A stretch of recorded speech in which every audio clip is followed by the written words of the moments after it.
कामना आपके सामने खड़ी है, इसलिए कामनाओं का पार नहीं है। तो तुलसीदास जी ने कहा कि राम कथा कलि काम दगाई, राम कथा से कामना पूरी हो या ना हो ये बात नहीं है, पर जो कामना है ना आपकी वो शांत हो सकती है, शांत हो सकती है।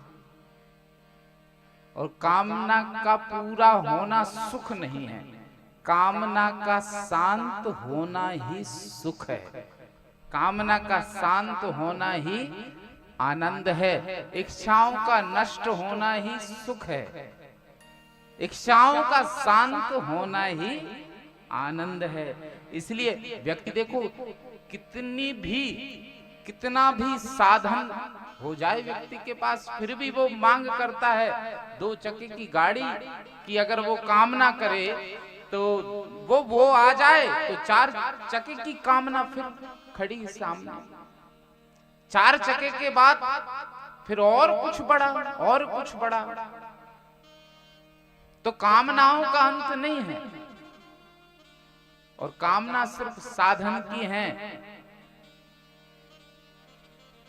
जबकि व्यक्ति को कामना साधना की करनी चाहिए। जीव को कामना साधना की करनी चाहिए, पर करता है साधनों की। और साधन जो होते हैं ना, साधन कितने ही आप बना लो, कितने ही बना लो, अधिक से अधिक बना लो, संसाधनों से आपका घर भर जाए, पर साधन कहीं ना कहीं आपके लिए रुकावट ही हैं, और रुकावट ही बनते हैं। कोई भी साधन हो, आप साधन से आए हैं, वो साधन कभी भी आपकी रुकावट बन सकता है। कोई यहाँ गाड़ी से आया हो, अपने साधन से आया हो, और बीच में ही अगर वो पंचर हो जाए तो आपकी गति तो रोक दिया उसने, आप रुक गए। तो साधन का जो भरोसा करता है वो कभी भी रुक सकता है, पर जो साधना के भरोसे चलता है वो कभी नहीं रुकता। वो तो हिमालय की चोटी चढ़ जाए, वो तो हिमालय पर्वत को भी पार कर ले जो साधना करता है। तो साधना, भजन की साधना, सत्संग की साधना जो नित्य करता है तो वो हिमालय की चोटी चढ़ जाए। तो हम प्रायः साधन का भरोसा करते हैं, साधना का भरोसा नहीं करते, क्योंकि साधन रुकावट है और साधना आपके लिए कभी रुकावट नहीं बन सकती। साधना, इसलिए साधना के बल से चलने वालों के लिए रुकने की संभावना नहीं। और आपने देखा होगा बहुत से संत ऐसे होते हैं जो साधना करते हैं और आपको कहीं मिल जाए, और मिले होंगे, आप उनसे पूछो आपका कोई ठिकाना, वो कहेंगे नहीं। मिल जाते हैं कुछ ऐसे, आप पूछो आपका ठिकाना क्या है, कोई कुटिया, वो कहेंगे नहीं कोई कुटिया नहीं। कोई बैंक बैलेंस नहीं, कोई बैंक अकाउंट नहीं, कुछ जेब में पैसा नहीं।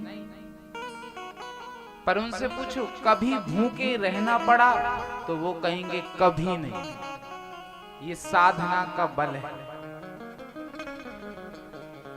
जब साधना आ जाती है तो जेब में कुछ ना रहे, तब भी व्यक्ति भूखा नहीं रह सकता। ये साधना का बल है। और कभी कभी बहुत कुछ साधन होने पर भी व्यक्ति को 2 रोटी नसीब नहीं हो पाती, घर खा नहीं सकता। और बहुत ऐसे हैं जिनके पास कुछ नहीं है, पर वो अपनी साधना के बल से कभी भूखे नहीं। वो कभी नहीं कह सकते कि मैं कभी भूखा रहा। सब बढ़िया, जो हम खाते हैं वो खा लेते हैं।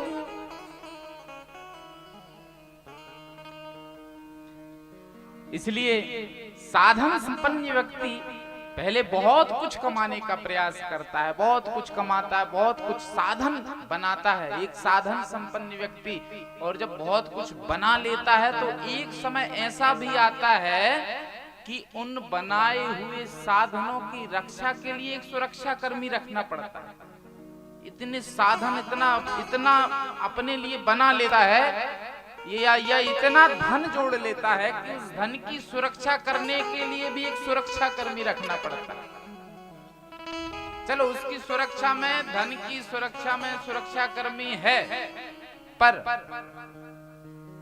कभी कभी आपने देखा होगा कई नेताओं की हत्या हुई है और उन नेताओं की हत्या और किसी ने नहीं की, उनके ही अपने सुरक्षा कर्मी ने की। तो बहुत धन इकट्ठा कर लेता है व्यक्ति और फिर उसी धन को संभालने के लिए, उसकी रक्षा करने के लिए, सुरक्षा करने के लिए सुरक्षा कर्मी भी रखता है। पर कभी कभी उसको ये भय भी लगता है कि कहीं ये सुरक्षा कर्मी ही मेरी हत्या ना करते, क्योंकि हथियार इसके पास भी है। तो फिर कौन रक्षा करेगा? फिर कौन रक्षा करेगा? तो फिर कहा गया है कि यहाँ तो साधन भी काम नहीं आया ना, यहाँ साधन कोई काम का नहीं है। जिसके पास साधना है उसकी हर ओर रक्षा होती है, हर दिशा में रक्षा होती है। जिसके पास भजन की साधना, देखिए प्रहलाद जी के पास क्या था? प्रहलाद के पास सिर्फ साधना थी भगवान की।